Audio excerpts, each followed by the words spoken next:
We have Professor Amit Gupta.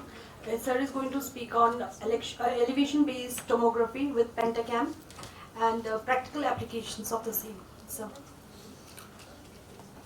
Well, so I'll be talking about anti-segment imaging and the applications of Pentacam AXL. It's a huge topic.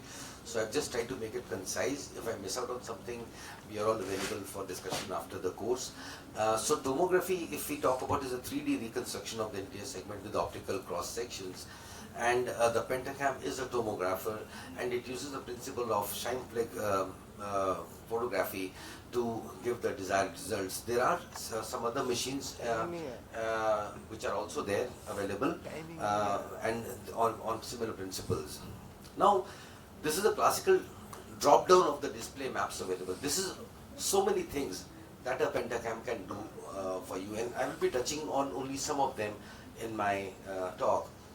So it's a true elevation based imaging system, and one of the things it gives us is the anterior and posterior sagittal or axial curvature, as well as the tangential or the local or instantaneous curvature. Now what do we mean by that? The axial curvature, it offers us a global description of the shape of the cornea, and in case of tangential, it highlights changes over smaller areas better.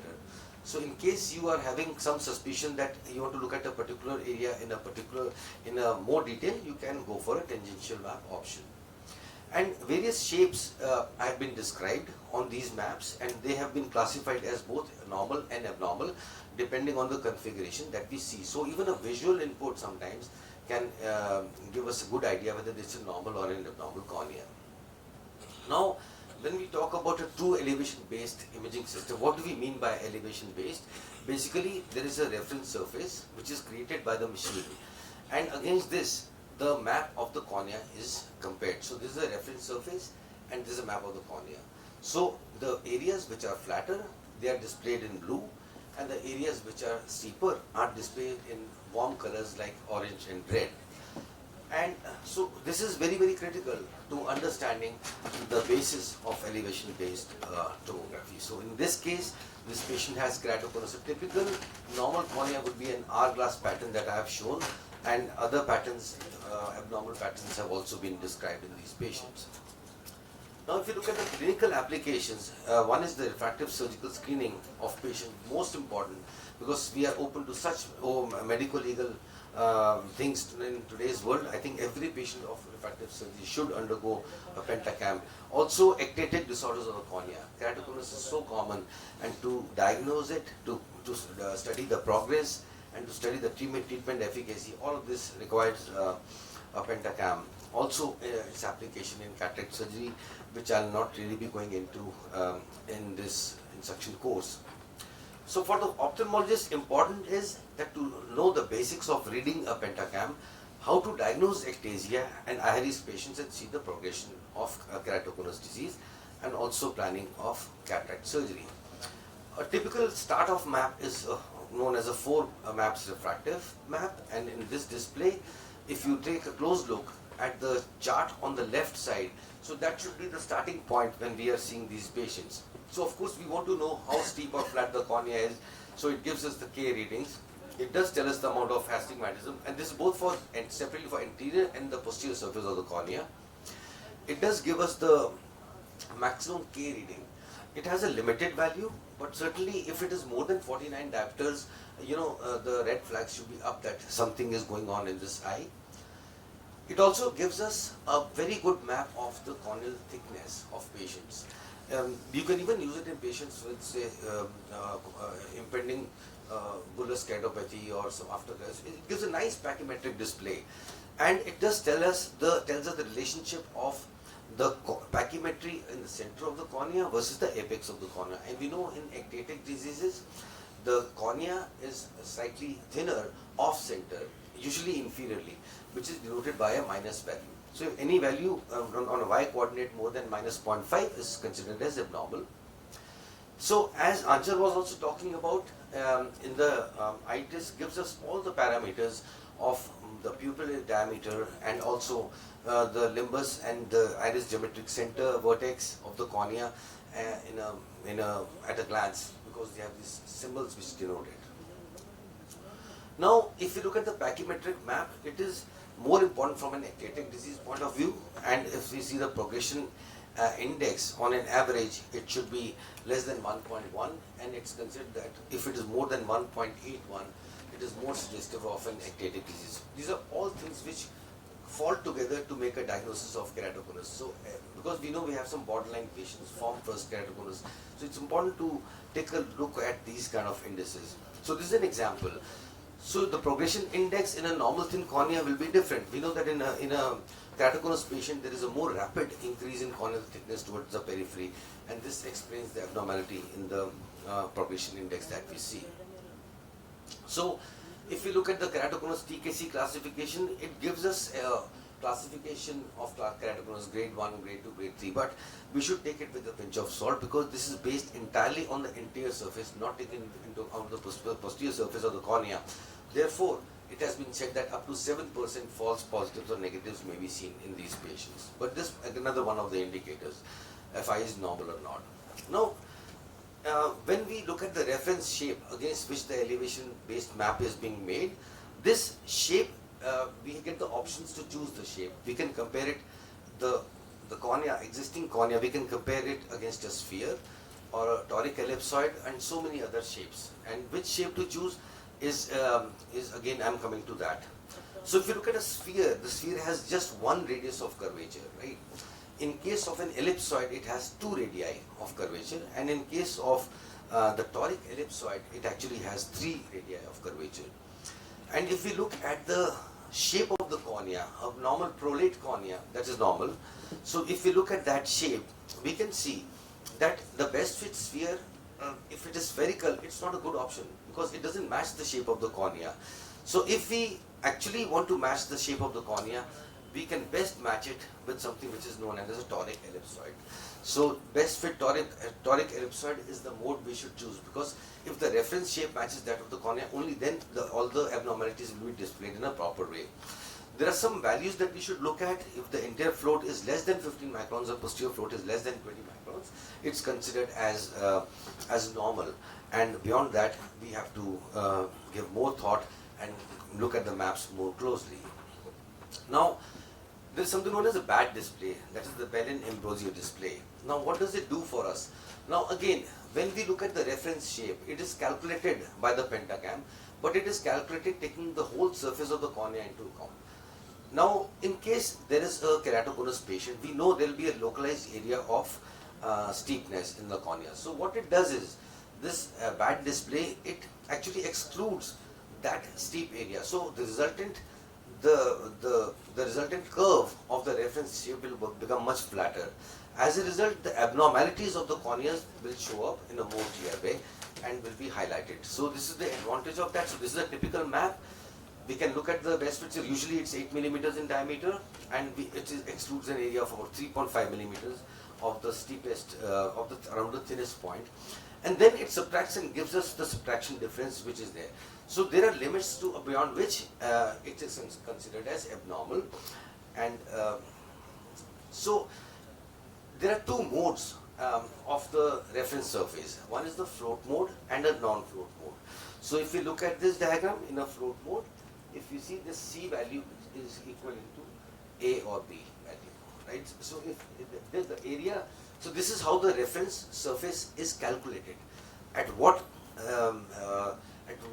curvature it is going to be there.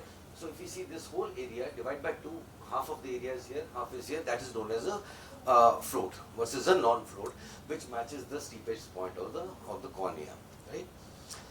So another, again, to make things easier for the ophthalmologist to interpret, there's so much data coming in and coming out. So there's something known as a D value.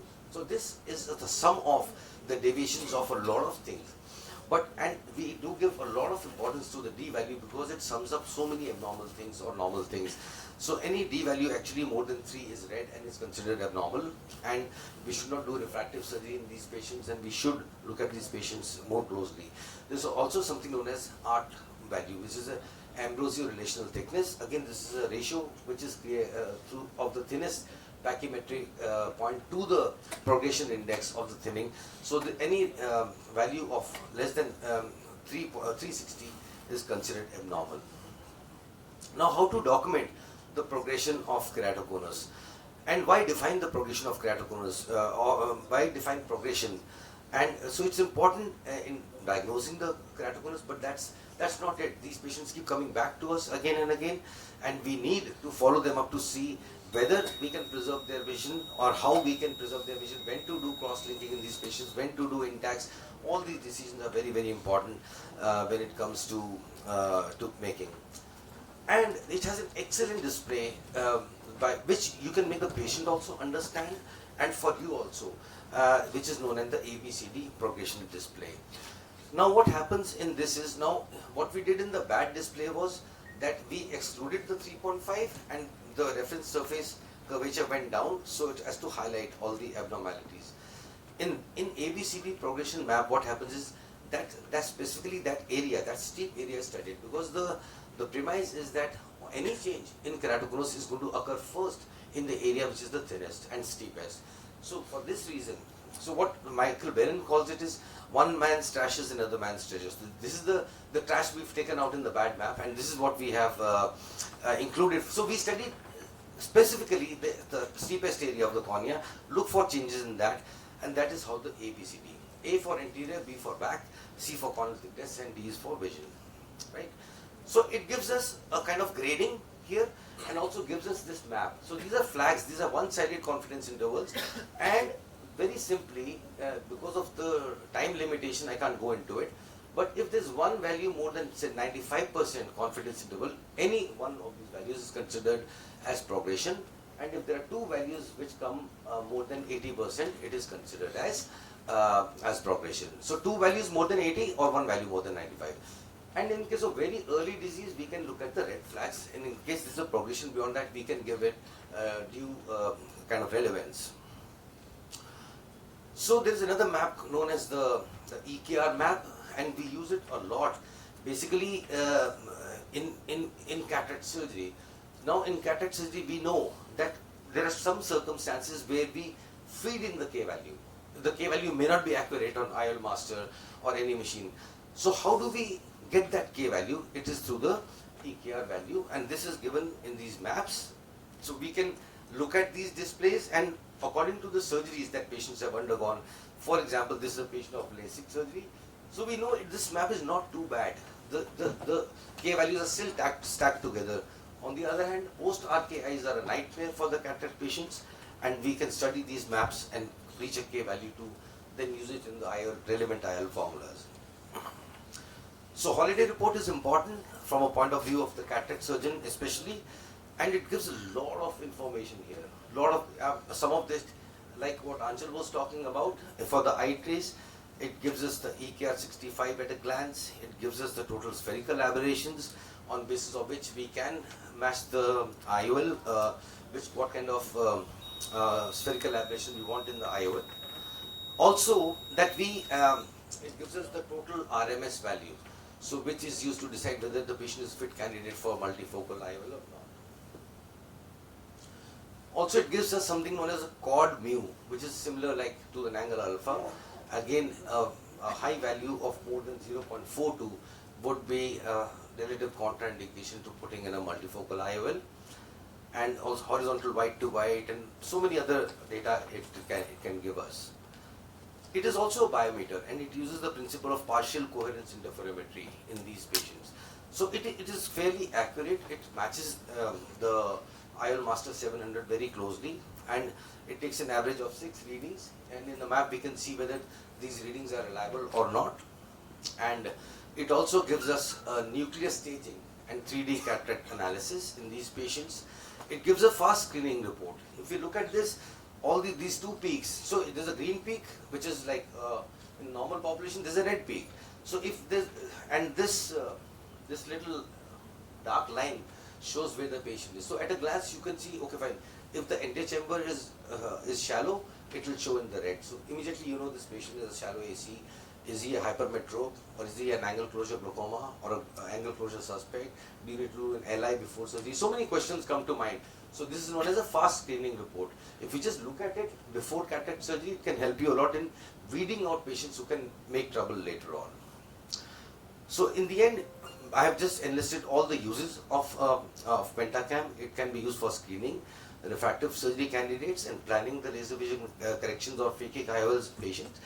And it can be used to diagnose, follow up and manage keratoconus, including patients who have undergone cross-linking. It can be used to manage post-PK patients for selective suture removal. It can be used to grade the lens density and even the pre-existing posterior capsule. How much is the posterior capsule actually interfering with the vision, right? So we can it can be used to grade that because it has that on the shine plug imaging.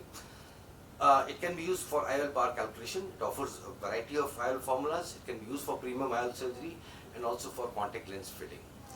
So take home message is that the Pentacam AXL is an invaluable tool for both corneal, refractive and cataract surgeon, and shine plug measurements show high repeatability of corneal power calculation, and there is no significant difference between Pentacam AXL and other biometers. And Pentacam AXL also allows for IOL calculation, incorporating the total corneal refractive power and posterior corneal astigmatism. Well, thank you so much, and we can take one or two questions and then move to next talk, which is by Dr. Samar Basak. He'll be talking about dry eye and lipiflow and lipiview. Thank you very much.